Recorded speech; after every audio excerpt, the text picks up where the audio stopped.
Hello friends, welcome back to my channel passion for literature. और आज इस video में हम बात करेंगे क्रोनोलॉजिकल क्वेश्चंस के बारे में। इस वीडियो में हम बात करेंगे और ये इस सीरीज में सेकंड पार्ट है ये। और अब जो जितने भी ये क्रोनोलॉजिकल क्वेश्चंस यूजीसी नेट आपसे पूछती है उनसे रिलेटेड ये सीरीज चल रही है और इसमें भी ये सेकंड पार्ट है। इससे पहले भी एक पार्ट मैंने बनाया है इसका, अगर आपने नहीं देखा है तो वो आप मेरे चैनल पे जाके देख सकते हैं। और उसके साथ साथ जितने भी लिटरेरी मूवमेंट्स हैं और जितने भी लिटरेरी ग्रुप हैं उनसे रिलेटेड भी मैंने एक डिटेल्ड वीडियो जो है वो अपने चैनल पे डाल रखा, वो भी आप जाके देख सकते हैं।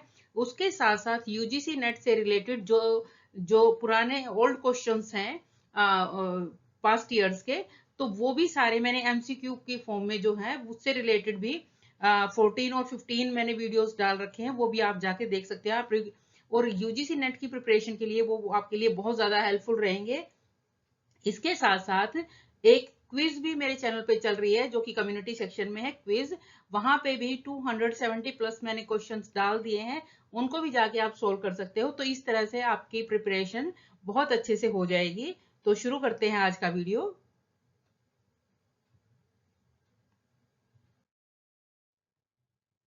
सबसे पहला क्वेश्चन जो हमने लिया है वो है arrange the following place in their chronological order. ये वर्क्स हैं, ये प्लेस हैं और इनको आपको बताना था कि इनकी क्रोनोलॉजी के हिसाब से इनको अरेंज करना था। तो फर्स्ट जो वर्क है वो प्ले जो है द कंट्री वाइफ, सेकंड है सिम्बलिन, सी है द स्पेनिश ट्रेजेडी और डी है द राइवल्स। और इनको आपको क्रोनोलॉजी के हिसाब से लगाना था।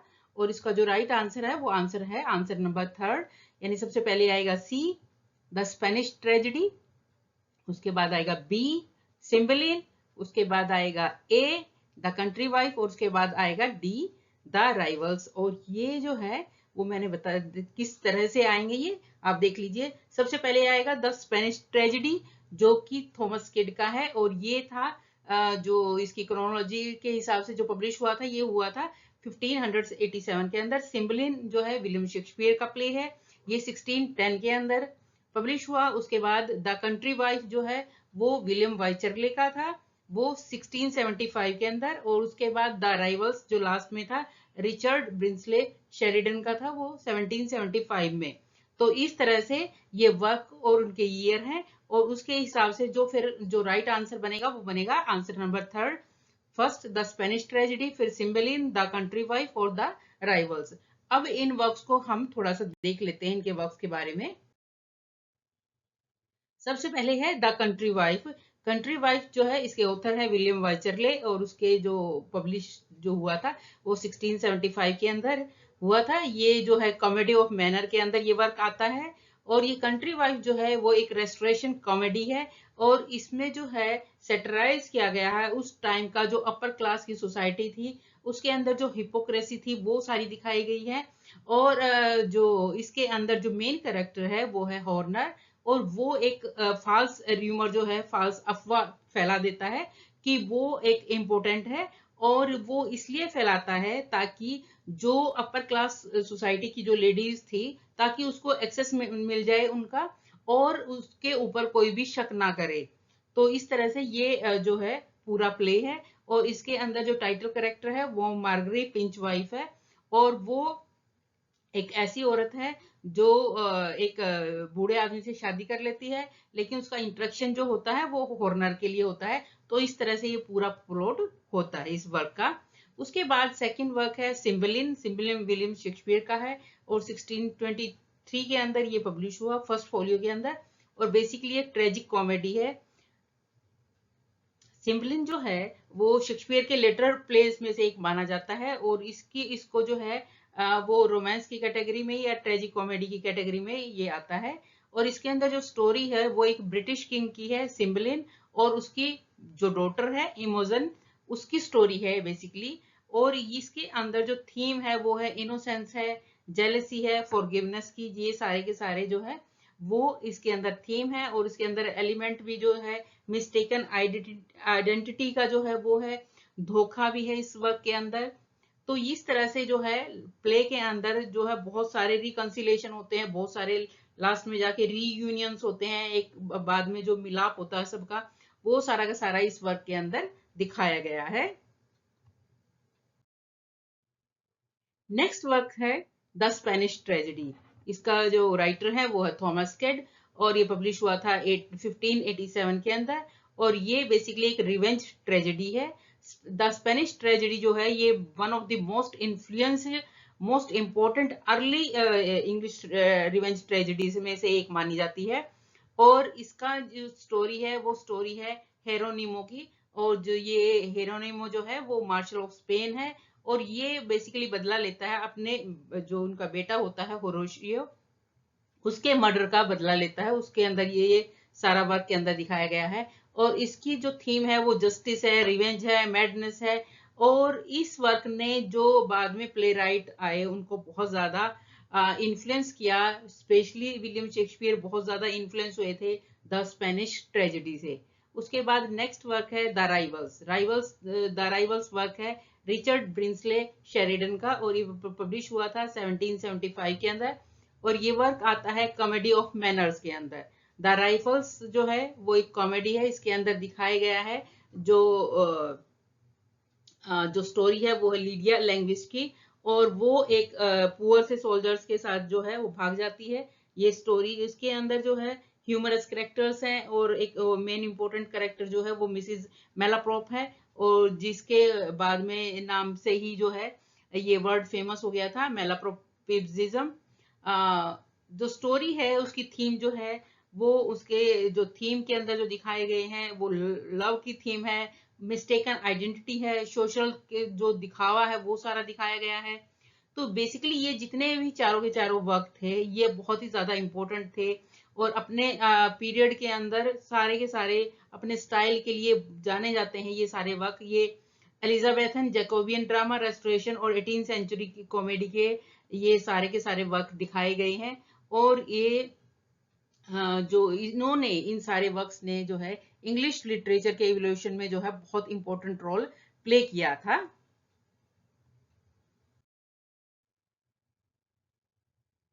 नेक्स्ट क्वेश्चन है, जो विमेन नॉवलिस्ट हैं उनको क्रोनोलॉजिकल ऑर्डर में लगाना है बाय डेट ऑफ बर्थ, और जो विमेन नॉवलिस्ट है वो है Anne Bronte, Jane Austen, Ann Radcliffe, Fanny Burney, और है मारिया एडवर्थ।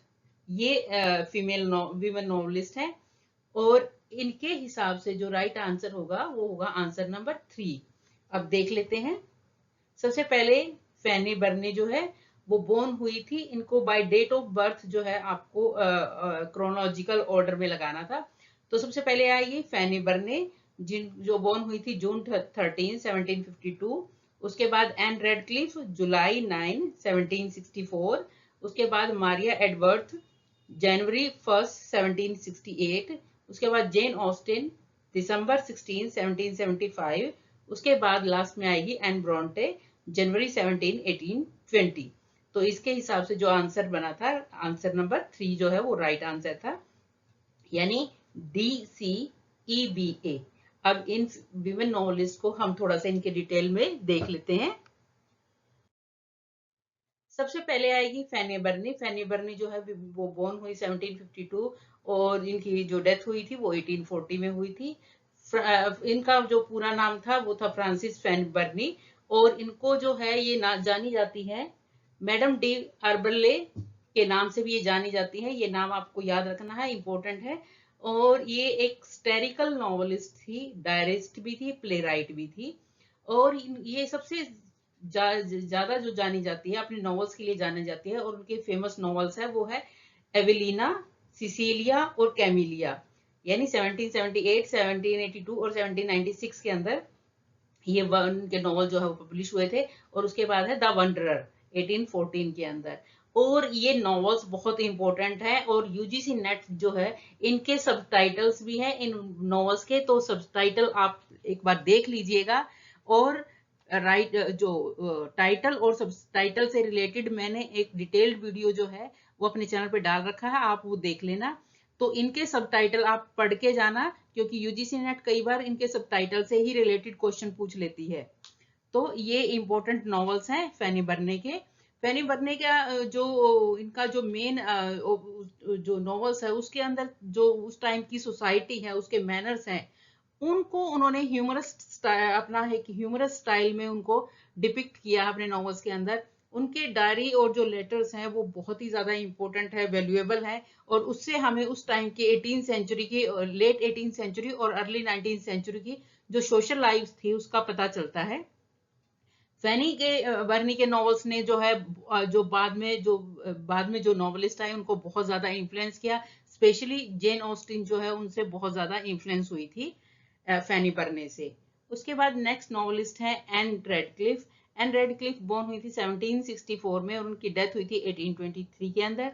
एन रेडक्लिफ जो है एक इंग्लिश ऑथर है और एक मेन इंपॉर्टेंट पायनियर मानी जाती है, मेन प्रमुख मानी जाती है गोथिक नॉवल के अंदर। बहुत ही इंपॉर्टेंट है ये नॉवलिस्ट, गोथिक नॉवलिस्ट। और उनके वर्क्स के अंदर जो है सुपर नेचुरल एलिमेंट्स है, सेंस ऑफ, एक स्ट्रॉन्ग सेंस ऑफ एटमोस्फियर है, यानी एक ऐसे, और जो उनका जो लैंडस्केप का डिस्क्रिप्शन है, यानी जिस भी जहाँ जिस टाइप से वो अपने नॉवेल्स को डिपिक्ट करती है वहां पे जो लैंडस्केप वो दिखाती है वो डिटेल्ड में होता है। और इस तरह से उनके जो नॉवेल्स का जो एटमॉस्फेयर होता है वो एक टाइप से सुपर नेचुरल होता है। तो इसलिए इनके वर्क्स जो है वो गोथिक नॉवल की कैटेगरी में आते हैं। और उनका सबसे जो मोस्ट फेमस नॉवल है वो है मिस्ट्रीज ऑफ उडोल्फो, जो कि 1794 के अंदर पब्लिश हुआ। उसके बाद है द इटालियन 1797 के अंदर पब्लिश हुआ। इनका राइटिंग स्टाइल और जो थीम है वो उन्होंने गोथिक लिटरेचर को डेवलप करने में बहुत ज्यादा योगदान दिया। और वो इनको हमेशा जो है क्रेडिट दिया जाता है इस बात का कि इन्होंने गोथिक नॉवल को जो है बहुत ज्यादा फेमस किया। रेडलिक ने जो है एक इम्पोर्टेंट रोल प्ले किया रोमांटिक मूवमेंट को शेप करने के लिए। उसके बाद नेक्स्ट नॉवलिस्ट है मारिया एडवर्थ। ये बोर्न हुई थी 1768 के अंदर और वो इनकी डेथ हुई थी 1849 के अंदर। मारिया एडवर्थ जो है वो एंग्लो आयरिश राइटर थी और अपने नॉवेल्स के लिए, चिल्ड्रन लिटरेचर के लिए और एजुकेशनल राइटिंग के लिए जानी जाती है। और वो अर्लीस्ट राइटर थी चिल्ड्रन लिटरेचर के अंदर, बहुत ही इंपॉर्टेंट चिल्ड्रन राइटर मानी जाती हैं। और इन्होंने जो है इनके वर्क्स जो है सोशल इश्यूज को उठाते थे। जो इनकी थीम रही है वो एजुकेशन की रही है, मोरालिटी की रही है। और इनके जो मोस्ट फेमस वर्क है उनके अंदर है कैसल रेकरेंट, जो कि 1800 में पब्लिश हुआ। उसके बाद है बेलिंडा 1801 और उसके बाद एब्सेंटीज एब्सेंटी 1812 के अंदर। ये इनके इंपॉर्टेंट नॉवल है। एडवर्थ के नॉवल जो है वो जाने जाते हैं कि उसके अंदर जो करेक्टर्स होते हैं वो अलग अलग टाइप के करेक्टर्स इंक्लूड करते हैं। और उस टाइम की आयरिश सोसाइटी और पॉलिटिक्स को डिपिक्ट किया जाता है इनके नॉवेल्स के अंदर। उसके बाद है Jane Austen. Jane Austen born हुई 1775 के अंदर और उनकी डेथ हुई 1817 के अंदर। ये one of the most famous novelist मानी जाती है इंग्लिश लिटरेचर के अंदर। और इनके जो 6 मेजर नॉवेल्स हैं जिसके अंदर उन्होंने जो है जो 18th सेंचुरी की जो ब्रिटिश सोसाइटी है उसको क्रिटिसाइज किया है अपने वर्क्स के अंदर। और इनके वर्क्स के जो फेमस वर्क्स हैं वो प्राइड एंड प्रेजुडिस है जो 1813 के अंदर पब्लिश हुआ। सेंस एंड सेंसिबिलिटी 1811 के अंदर। एमा 1815 और मैंसीफील्ड पार्क 1814 के अंदर। ये अपने विट के लिए, सोशल कमेंट्री के लिए और जो इनके वर्क्स है वो जाने जाते हैं। और इनके वर्क्स के अंदर ये दिखाया जाता है कि कैसे विमेन जो मैरिज है उसको बहुत जरूरी माना जाता है एक विमेन के लिए, कि ताकि उसको इस शादी से इकोनॉमिक सिक्योरिटी मिल जाए और उसकी सोशल जो है स्टैंडिंग हो मैरिज करने से। तो मैरिज की इंपॉर्टेंस बहुत ज्यादा दिखा रखी है इस वर्क इसके वर्क्स के अंदर। और जेन ऑस्टिन के नॉवेल्स जो हैं वो अडॉप्ट किए गए हैं बहुत बार, बहुत सारी मूवीज उन पे बनी है, टेलीविजन सीरीज उन पे बनी है, थिएटर्स जो प्ले थिएटर्स के ऊपर प्रोग्राम्स हुए इनके बहुत ज्यादा। तो ये सारे के सारे जो है ये one of the most widely read जो है ऑथर मानी जाती है इंग्लिश लिटरेचर के अंदर।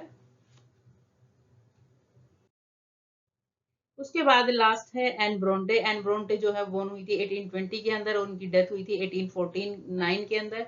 एन ब्रोंटे जो है इंग्लिश नॉवलिस्ट है, पोइट है और यंगेस्ट थी ब्रोंटे लिटरेरी फैमिली के अंदर। और उन्होंने वो जो लिखती थी, उन्होंने अपना जो पेन नेम यूज किया था वो एक्शन बेल के नाम से ही लिखती थी। और इनके जो बेस्ट नोन वर्क्स हैं वो है एग्निस ग्रे और 1847 के अंदर जो पब्लिश हुआ। उसके बाद सेकंड है the tenant of Wildfell Hall 1848। ये दो इनका इंपॉर्टेंट नॉवल है। और इनके अंदर जो नॉवेल्स के अंदर जो मेन थीम रही है वो वीमेन के इंडिपेंडेंस के बारे में है और जो हार्डशिप होती है गवर्नर्स की उनको दिखाया गया है। और जो एल्कोहलिज्म के जो इफेक्ट हैं वो सारा का सारा इनके वर्क्स के अंदर दिखाया गया है। और ऐसा माना जाता है the tenant of Wildfell Hall जो है वो one of the first feminist novel माना जाता है, जिसके अंदर दिखाया गया है कि कैसे एक वीमेन जो है अपने अब्यूसिव हस्बैंड को छोड़ देती है अपने सन को प्रोटेक्ट करने के लिए। और जो इनके नॉवेल्स हैं उन्होंने बहुत ही ज्यादा इम्पोर्टेंट रोल प्ले किया है इंग्लिश लिटरेचर के अंदर। और आज भी इनके वर्क्स को स्टडी किया जाता है, रीड किया जाता है और आज भी लोग बहुत ज्यादा इंजॉय करते हैं इनके नॉवेल्स को।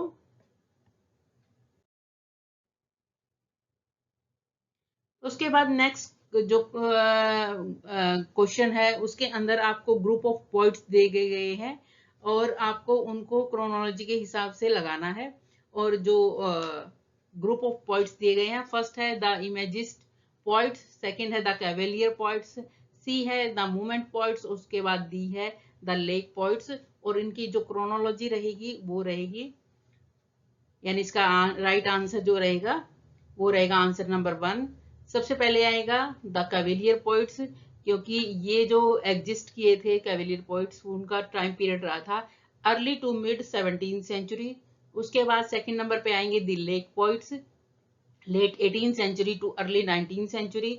उसके बाद थर्ड आएंगे the imagist poets, early 20th century. और उसके बाद में लास्ट आएगा the movement poets, mid 20th century. तो इस हिसाब से जो आंसर बनेगा वो बनेगा आंसर नंबर 1, यानी बी डी ए सी। तो ये इसका राइट आंसर था।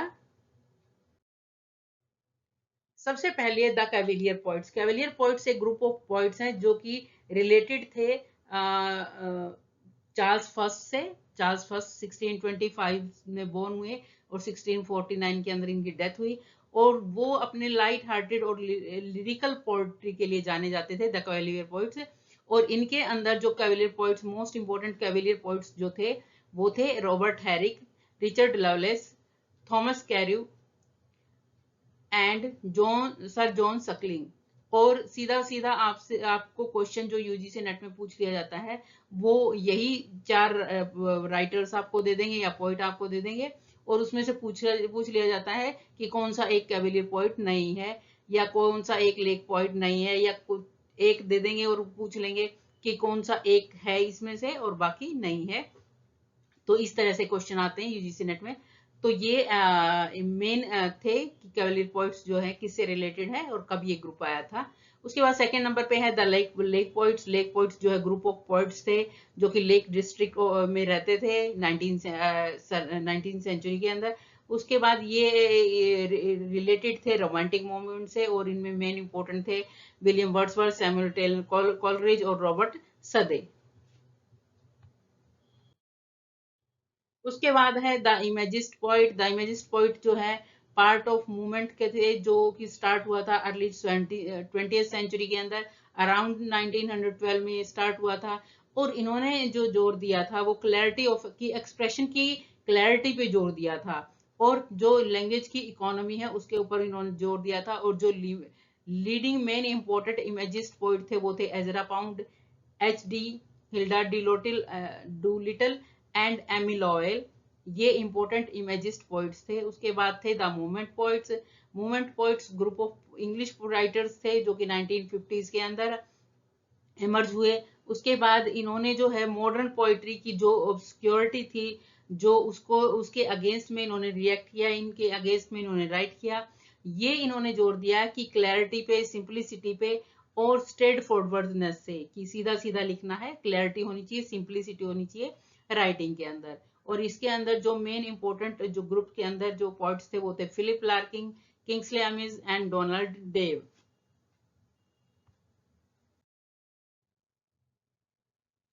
उसके बाद नेक्स्ट है आपको मैगजीन और जर्नल्स आपको दी गई है और आपको इनको क्रोनोलॉजी के हिसाब से लगाना है, कौन सी किस हिसाब से एमर्ज हुई कौन से टाइम पीरियड में।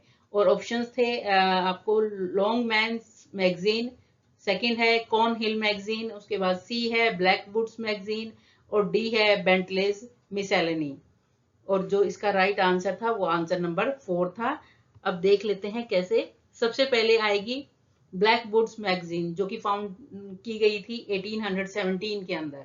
उसके बाद है सेकंड नंबर पर बेंटलेस मिसेलेनी, ये जो फाउंड की गई थी वो 1836 के अंदर की गई थी। उसके बाद थर्ड नंबर पे है कॉर्न्स हिल मैगजीन जो जिसको फाउंड किया गया था 1860 के अंदर। और उसके बाद फोर्थ नंबर पे थे लॉन्ग्समैन्स मैगजीन जो कि फाउंड की गई थी 1882 के अंदर। तो इस हिसाब से इसका क्रोनोलॉजिकल ऑर्डर जो है वो हुआ CDBA। ये इसका राइट आंसर हुआ आंसर नंबर 4। अब इनको डिटेल में देखते हैं। सबसे पहले है ब्लैकवुड मैगजीन जिसको जो जानी जाती है ब्लैकवुड्स एडनबर्ग मैगजीन के नाम से भी जानी जाती है। और ये इसको फाउंड किया गया था विलियम ब्लैकवुड ने इसको जो है फाउंड किया था 1817 के अंदर। और ये जानी जाती है अपने कंजर्वेटिव और प्रोवोकेटिव कंटेंट के लिए जानी जाती थी ये मैगजीन। उसके बाद सेकंड नंबर पे थे बेंटलेज मिसेलेनी, इसको फाउंड किया था रिचर्ड बेंटले ने 1836 के अंदर। ये एक लिटरेरी मैगजीन थी और इसके अंदर जो बहुत ही इम्पोर्टेंट एक लिटरेरी मैगजीन थी जिसने जो है वर्क्स पब्लिश किए थे, स्पेशली चार्ल्स डिकेंस के जो वर्क्स थे इनको पब्लिश किया था इस मैगजीन के अंदर। और ये चार्ल्स डिकेन इसके फर्स्ट एडिटर भी रहे थे। उसके बाद नेक्स्ट है कॉर्न हिल मैगजीन। कॉर्न हिल मैगजीन को जो फाउंड किया था वो किया था जॉर्ज मोरे स्मिथ ने 1860 के अंदर। और ये एक मंथली लिटरेरी जर्नल था जिसके अंदर जो है नॉवेल्स आए थे विलियम मैकपिस थैकरे के और एंथनी ट्रोलोपी के। और इनको सीरियलाइज फॉर्म में जो है पब्लिश किया गया था इस मैगजीन के अंदर। उसके बाद नेक्स्ट मैगजीन है Longman's magazine. Longman's magazine जो है वो फाउंड की थी CJ लॉन्गमैन ने 1882 के अंदर। और ये जो है इसके अंदर जो मेन जिसके वर्क्स जिन ऑथर्स के पब्लिश हुए थे उनमें थे थॉमस हार्डी और रॉबर्ट लुइस स्टीवेंसन के जो वर्क्स थे उनको पब्लिश किया गया था इस मैगजीन के अंदर। नेक्स्ट क्वेश्चन है आपको इन ऑथर्स को इनके बर्थ के हिसाब से क्रोनोलॉजी में लगाना है। और जो ऑथर्स हैं वो है Oscar Wilde, William Langland, Geoffrey Chaucer, John Dryden और अलेक्जेंडर पॉप। और ये ऑथर्स अपने आप में ही इंपॉर्टेंट है। तो देख लेते हैं। तो इसका आंसर होगा answer number 1। William Langland born हुए थे 1332 के अंदर और इनकी डेथ हुई थी मानी जाती है 1386 के अंदर। जोफ्रे चौसर बोर्न हुए थे 1343 के अंदर और उनकी डेथ हुई थी 1400 में। जॉन ड्राइडन बोर्न हुए 1631 के अंदर और उनकी डेथ हुई 1700 में। अलेक्जेंडर पॉप 1688 और उनकी डेथ 1744। ऑस्कर वाइल्ड 1854 और इनकी डेथ जो है वो 1900 में। तो इस हिसाब से इनकी क्रोनोलॉजी जो इनके बर्थ के हिसाब से वो बनेगी। सबसे पहले William Langland, Geoffrey Chaucer, John Dryden, Alexander Pope और उसके बाद लास्ट में ऑस्कर वाइल्ड। तो राइट आंसर जो बनेगा वो बनेगा आंसर नंबर 1 BCDEA। अब इन राइटर्स को हम देख लेते हैं डिटेल में। सबसे पहले विलियम लैंगलैंड, ये जो है माना जाता है ये बोर्न हुए थे 1332 के अंदर, उनकी डेथ हुई 1386 के अंदर। और ये मिडिएवल जो एलिगोरिकल पोएम थी एक माना जाता है पियर्स प्लोमैन जो है ये इन्हीं का वर्क है।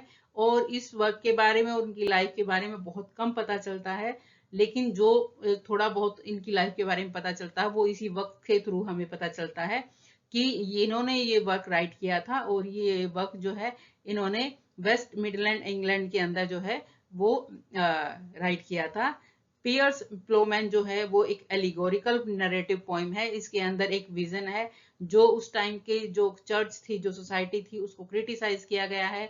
और पोइम का जो स्ट्रक्चर है वो एक ड्रीम विजन का है, यानी एक टाइप से सपने में देखने के बाद जो पोइम जो है वो लिखी गई है। और उसके बाद जो है इसके अंदर जो थीम है वो सोशल जस्टिस की है और क्वेस्ट फॉर मतलब सच्चाई की खोज जो है वो सारा का सारा इस वर्क के अंदर दिखाया गया है। पियर्स प्लोमैन जो है वो कंसिडर्ड की जाती है one of the greatest work मानी जाती है मिडल इंग्लिश लिटरेचर के अंदर। और इसकी जो इसके अंदर जो इमेजरी यूज हुई है वो इसका स्ट्रक्चर जो है वो भी बहुत ज्यादा इंपॉर्टेंट है। और इसका जो है कंसर्न जो है वो जो दिखाए गए हैं 14th सेंचुरी इंग्लैंड के अंदर के जो कंसर्न है वो सारे दिखाए गए हैं इस वर्क के अंदर। उसके बाद सेकंड नंबर पे है जोफ्रे चौसर, जो बोर्न हुए थे 1343 के अंदर और डेथ हुई थी 1400 में। और ये इनको हमेशा से माना जाता है कि फादर ऑफ इंग्लिश लिटरेचर है और ये ग्रेटेस्ट इंग्लिश पोइट है मिडिल एज के। और ये बोर्न हुए थे 1343 के अंदर और ये बेसिकली एक कोर्टियर भी थे, डिप्लोमेट भी थे, सिविल सर्वेंट भी थे, पोइट भी थे। तो इनके जो मेजर वर्क हैं वो है the Canterbury tales. Canterbury tales जो है मोस्ट फेमस वर्क है इनका। इसके अंदर कलेक्शन ऑफ स्टोरीज हैं और उस टाइम के जो है जो टाइम पीरियड है उनकी 14th सेंचुरी इंग्लिश सोसाइटी के जो है वो सोसाइटी के जो उस टाइम का अलग अलग यूनर्स की जो करेक्टर्स हैं वो सारे के सारे इनकी स्टोरीज के अंदर दिखाए गए हैं। उसके बाद सेकंड वर्क है इनका ट्रोरियलस एंड क्रीसीड। ये एक लॉन्ग नैरेटिव पोइम है जिसके अंदर बताया गया है जो ट्रेजिक लव स्टोरी है ट्रोइलस एंड क्रेसीड की। ट्रोजन वार के टाइम पे उनकी लव स्टोरी दिखाई गई है इन दोनों की इस वर्क के अंदर। उसके बाद नेक्स्ट वर्क है the book of the duchess. ये भी एक बेसिकली एक अर्ली ड्रीम विजन पोइम है और इसके अंदर ये एक एलिजी है basically the Blanche of Lancaster की, the wife of John of Gaunt. ये जो जॉन ऑफ गॉन्ट है उनकी वाइफ थी द ब्लांची ऑफ लेंसेस्टर, उनके लिए ये एक पोइम लिखी गई थी और ये बेसिकली एक एलिजी है the book of the duchess. और जो चौसर है वो उन्होंने इंग्लिश वर्नाकुलर को बहुत फेमस किया उस टाइम पीरियड पे, जिस टाइम पीरियड पे जोफ्री चौसर के टाइम पे सारा का सारा वर्क लैटिन में या फ्रेंच में ही राइट किया जाता था। उस टाइम पे जोफ्री चौसर ने जो है इंग्लिश वर्नाकुलर का यूज किया और उसमें जो है अपने राइटिंग करना स्टार्ट किया। उनके वर्क के अंदर जो है विट होता है, ह्यूमर होता है और एक बहुत ही वैरायटी ऑफ करेक्टराइजेशन होता है जोफ्री चौसर के वर्क के अंदर। उसके बाद नेक्स्ट है जॉन ड्राइडन, बोर्न हुए 1631 के अंदर, उनकी डेथ हुई 1700 के अंदर। जॉन ड्राइडन जो है बहुत ही इन्फ्लुएंशियल इंग्लिश पॉइट है, लिटरेरी क्रिटिक है, ट्रांसलेटर है, प्ले राइट है और उन्होंने अपने टाइम पीरियड को डोमिनेट किया था। ये बोर्न हुए थे नॉर्थम्पटन शायर और उनकी एजुकेशन जो हुई थी वो वेस्ट मिनिस्टर स्कूल में हुई थी और ट्रिनिटी कॉलेज में हुई थी कैम्ब्रिज के अंदर। और इनके जो मेजर वर्क्स है वो है एब्सलोम एंड एचिस्टोफेल। ये एक स्टेरिकल पोइम है जिसके अंदर बिब्लिकल स्टोरी है एब्सलोम की, जो किंग डेविड के अगेंस्ट जो है वो रिबेलियन कर देते हैं। तो वो सारी की सारी उस टाइम पे जो पॉलिटिकल सिचुएशन थी इंग्लैंड की वो सारा इस वर्क के अंदर दिखाया गया है। नेक्स्ट वर्क है मैक फ्लिकनो। ये एक मॉक हीरोइक पोइम है जिसके अंदर जो है सेटराइज किया गया है पोइट थॉमस सेडवेल को। उसके बाद नेक्स्ट वर्क है द एनीड। एनीड जो है ट्रांसलेशन है, ड्राइडन ने ट्रांसलेशन किया है वर्जिल की एपिक पोइम जो एनीड है उसका, और ये बेस्ट ट्रांसलेशन माना जाता है इंग्लिश क्लासिकल लिटरेचर के अंदर। उसके बाद नेक्स्ट वर्क है इनका ऑल फॉर लव। ये एक ट्रेजेडी है और इसके अंदर स्टोरी जो है वो री इंटरप्रेट की गई है, दोबारा से बताई गई है एंटनी और लियोपेट्रा की। तो ड्राइडन जो है वो एक लीडिंग फिगर माने जाते हैं रेस्टोरेशन पीरियड के अंदर इंग्लिश लिटरेचर के अंदर। और इनका जो कंट्रीब्यूशन है लिटरेरी क्रिटिसिज्म के अंदर और पोएट्री और ड्रामा के ऊपर जो जो इन्होंने एक अपना इम्पैक्ट छोड़ा है इंग्लिश लिटरेचर के अंदर, वो उसको उसको बीट नहीं किया जा सकता। बहुत इंपॉर्टेंट रोल रहा है इनका इंग्लिश लिटरेचर के अंदर। और इनको क्रेडिट दिया जाता है कि इन्होंने इंग्लिश पोएट्री और प्रोज को जो है वो उन्होंने इसका स्टैंडर्ड जो है इंग्लिश पोइट्री और प्रोज का जो है स्टैंडर्ड बहुत ज्यादा बढ़ाया है अपने टाइम पीरियड के दौरान। नेक्स्ट है अलेक्जेंडर पॉप, बॉर्न हुए 1688 के अंदर और डेथ हुई थी 1744 के अंदर। ये अलेक्जेंडर पॉप जो है मोस्ट प्रोमिनेंट इंग्लिश पोइट माने जाते हैं अर्ली 18th सेंचुरी के अंदर। ये बॉर्न हुए थे लंदन के अंदर और इनकी जो एजुकेशन थी वो मोस्टली सेल्फ एजुकेशन थी उनकी, सेल्फ एजुकेटेड थे वो, क्योंकि उनके बहुत ज्यादा हेल्थ इश्यूज रहते थे। तो इन्होंने प्रॉपर स्कूल जो है, जो उनकी स्कूलिंग हुई थी वो घर पे ही हुई थी। और इन्होंने फॉर्मल स्कूल जो है वो बहुत कम अटेंड किया था। इनके जो मेजर वर्क हैं वो है the rape of the lock, ये एक मोक हीरोइक पोइम है जिसके अंदर जो है एक बिल्कुल लो लेवल की जो झगड़ा है वो दिखाया गया है, लेकिन उसको जो है कंपेयर किया गया है एपिक बैटल्स के साथ। और ये बेसिकली एक जो है लॉक्स के ऊपर जो है एक झगड़ा होता है और उस झगड़े को जो है कंपैरिजन किया जाता है उसका एपिक बैटल्स के साथ। तो ये एक क्लासिकल लिटरेचर का जो है मास्टरपीस माना जाता है the rape of the lock. उसके बाद इनका वर्क है एन एसे ऑन क्रिटिसिज्म, ये एक डिडक्टिव पोइम है, यानी इसके अंदर जो है कुछ गाइडलाइंस दी जाती है कि जो क्रिटिसिज्म के प्रिंसिपल्स क्या हो जाते हैं होते हैं, और उसके साथ साथ एक अच्छी राइटिंग के जो है गुड राइटिंग के रूल्स बताए गए हैं इस वर्क के अंदर। उसके बाद नेक्स्ट वर्क है डंसियार्ड। डंसियार्ड जो है वो एक स्टेरिकल पोइम है, यानी आलोचनात्मक पोइम है जिसके अंदर अटैक किया गया है जो सोसाइटी की उस टाइम के जो कंटेम्प्रेरी राइटर्स थे, समकालीन राइटर्स थे, उनके अंदर जो डलनेस थी और उनका जो लो लेवल था राइटिंग का, उसको क्रिटिसाइज किया गया है इस वर्क के अंदर। उसके बाद इन्होंने जो है इलियड और ओडिसी का जो है ट्रांसलेशन भी किया है। पोप ने जो है ट्रांसलेशन किया है होमर की जो एपिक वर्क्स है इलियड और ओडिसी उनका। उसके बाद पोप जो है वो जाने जाते हैं अपने हीरोइक कपलेट के लिए और उनके अपने शार्प विट के लिए, और जो उनका स्टाइल था, जो स्टेरिकल स्टाइल था उसके लिए वो जाने जाते हैं। आलोचनात्मक जो उनका स्टाइल था उसके लिए वो जाने जाते हैं। और उनकी जो है जो टेक्निक्स थी जो बहुत ज्यादा प्रिसाइज थी, उसके इनके वर्क्स के अंदर जो है एलिगेंस था और moral moral point of view से वो दिखाए गए थे। और उनका जो कंट्रीब्यूशन है वो न्यू क्लासिकल पोएट्री के अंदर बहुत ज्यादा है। उसके बाद नेक्स्ट है Oscar Wilde. Oscar Wilde born हुए 1854 के अंदर और उनकी डेथ हुई 1900 के अंदर। ऑस्कर वाइल्ड बेसिकली एक आयरिश पोइट थे, प्ले राइट थे, और वो अपने विट के लिए और जो शार्प सोशल कमेंट्री थी उसके लिए वो जाने जाते थे। ये डबलिन में बोर्न हुए थे और उनकी जो स्टडी हुई थी वो ट्रिनिटी कॉलेज में और बाद में ऑक्सफोर्ड में इनकी जो स्टडीज इन्होंने की थी। उसके बाद इनके मेजर वर्क्स हैं the picture of Dorian grey. ये एक उनका नॉवल है जिसके अंदर थीम है एस्थेटिसिज्म की, सौंदर्यवाद की, मोरल करप्शन उन्होंने दिखा रखा है। उसके बाद नेचर ऑफ ब्यूटी इन्होंने इस वर्क के अंदर दिखाया है। उसके बाद नेक्स्ट वर्क है the importance of being earnest. ये एक कॉमेडिक प्ले है जिसके अंदर विक्टोरियन सोसाइटी और जो मैरिज का इंस्टीट्यूशन है उसको सेटराइज किया गया है, उसकी आलोचना की गई है। उसके बाद नेक्स्ट वर्क है सैलाम। सैलोम जो है वो एक वन एक्ट प्ले है जो कि फ्रेंच में लिखा गया है, और इसके अंदर जो स्टोरी है वो एक बिब्लिकल स्टोरी है सैलोम और जॉन की। उसके बाद इनका नेक्स्ट वर्क है डी प्रोफाउंडिस।